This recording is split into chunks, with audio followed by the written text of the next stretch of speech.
सलोनी अपने केबिन में बैठी हुई होती है, तभी ऑफिस बॉय उसके लिए कॉफी लेकर आता है। ये लीजिए मैडम आपकी कॉफी। हाउ डेयर यू, बिना मेरी परमिशन के अंदर आने की तुम्हारी हिम्मत कैसे हुई? तुम्हें कुछ मैनर्स है या नहीं?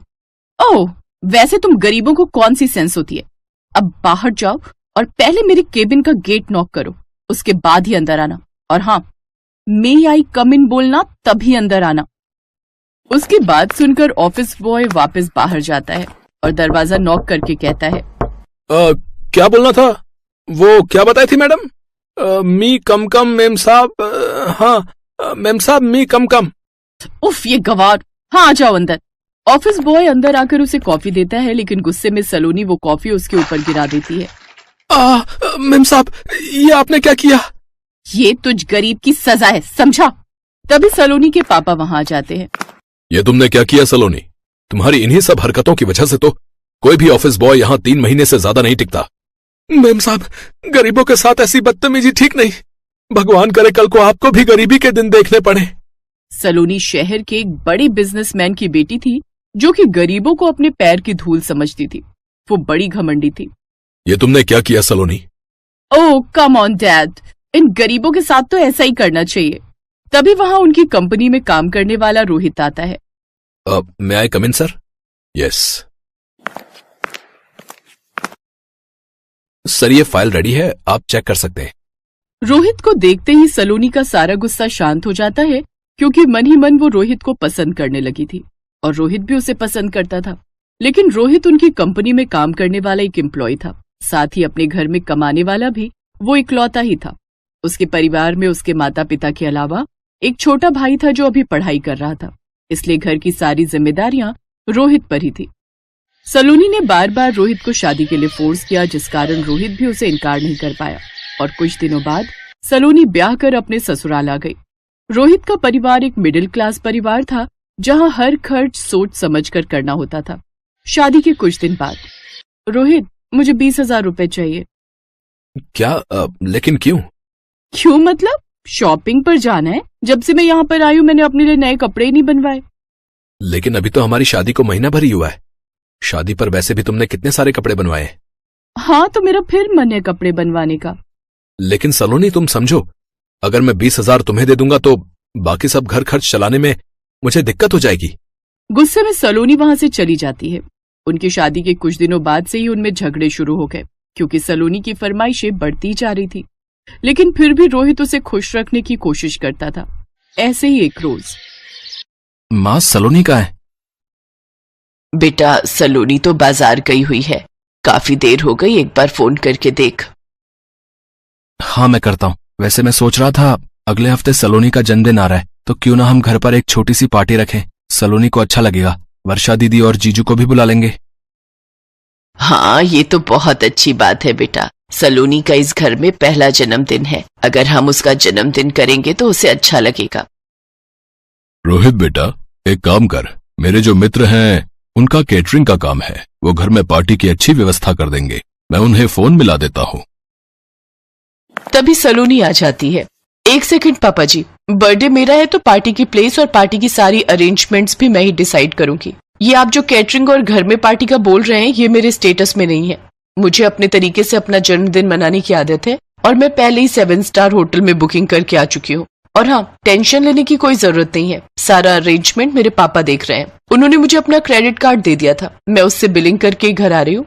बस आप सब तैयार रहना, मेरे बर्थडे की शाम 7 स्टार होटल में पार्टी है, तो आप सभी थोड़ा अच्छे से बनकर चलिएगा, मेरी इंसल्ट ना हो बस। सलोनी, ये क्या तरीका है? रोहित गुस्से में आने ही वाला था कि तभी उसकी माँ उसे रोक देती है। रोहित बेटा, आराम से, कोई बात नहीं। सलोनी का पहला जन्मदिन है, उसे अपने हिसाब से करने दे।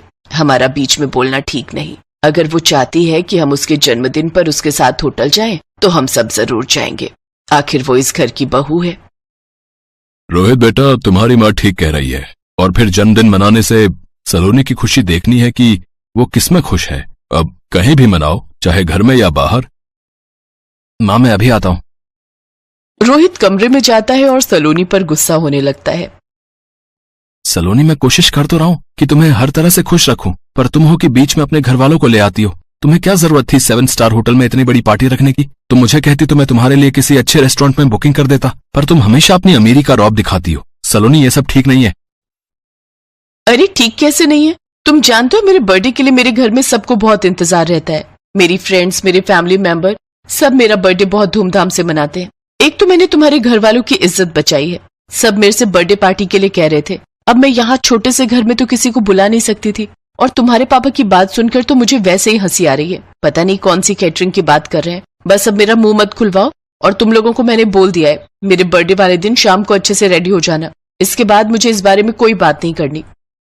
सलोनी के व्यवहार से रोहित और उसके माता पिता थोड़े दुखी थे, पर सलोनी अब उनके घर की बहू थी, इसलिए उन्होंने ज्यादा कुछ नहीं कहा। सलोनी अपनी ननद वर्षा और उसके पति को भी बर्थडे के लिए इनवाइट करती है। सब लोग खाने की टेबल पर बैठे हुए थे। रोहित, ये क्या? माँ जी ने शॉल ओढ़ रखी है। वो तो ऐसे कपड़े पहनकर आई है जैसे दिसंबर की ठंड हो। तुम्हें पता है गर्मी का मौसम है और ये शॉल ओढ़कर आ गई है। सलोनी, माँ को एसी में बैठने की आदत नहीं है, और यहाँ फुल एसी चल रहा है। माँ ज्यादा देर एसी में नहीं बैठ सकती, पर वो तुम्हारे लिए यहाँ आई है। अब यहाँ तो काफी समय लग जाएगा, और एसी में उनसे बैठा नहीं जाएगा, इसलिए मैंने ही उन्हें बोला था कि वो कोई शॉल रख ले। इसमें हर्जी क्या है? सलोनी बेटा, जरा इधर आना। आई पापा।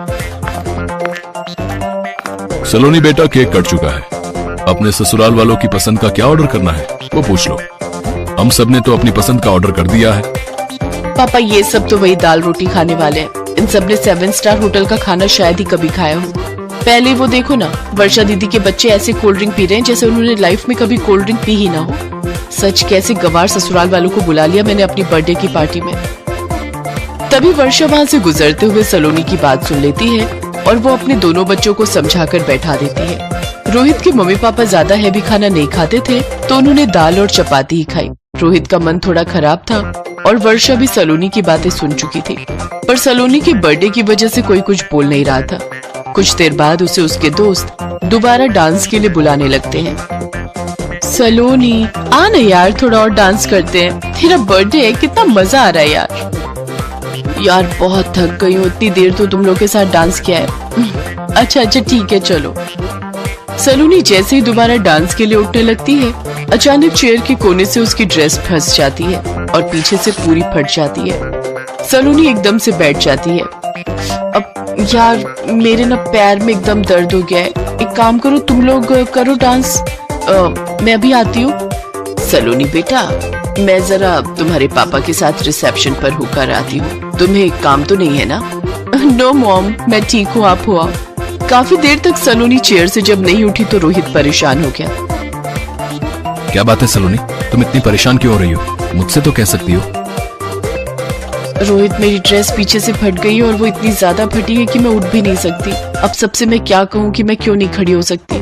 बहुत देर से सब मुझे बुला रहे हैं, मुझे कुछ समझ नहीं आ रहा मैं क्या करूँ। रोहित अपनी माँ और बहन से इस बारे में बात करता है। वो लोग सलोनी के पास जाती हैं।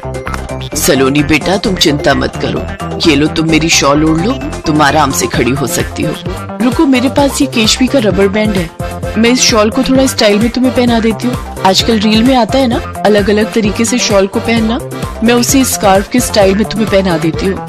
वर्षा सलोनी को स्कार्फ की तरह शॉल पहना देती है। सब लोग सलोनी को इस नए लुक में देखकर उसकी बहुत तारीफ करते हैं। किसी को ये पता नहीं था कि सलोनी ने आखिर इस स्कार्फ की तरह शॉल क्यों पहना है।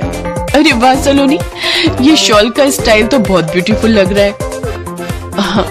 वो मुझे थोड़ी ठंड लग रही थी, इसलिए माँ जी ने अपना शॉल मुझे दे दिया, और वर्षा दीदी ने इसे स्टाइल में पहना दिया। बहुत केयरिंग है मेरे ससुराल वाले, मेरी बहुत केयर करते हैं। आई एम वेरी लकी कि मुझे इतनी अच्छी ससुराल मिली है। थैंक यू माँ जी, थैंक यू दीदी। सलोनी समझ चुकी थी कि वो घमंड में आकर अपने कितने अच्छे ससुराल वालों का मन दुखा रही थी। सलोनी अपने व्यवहार को बदलती है, और उस दिन से वो अपने ससुराल वालों को बेहद प्यार और सम्मान देने लगती है।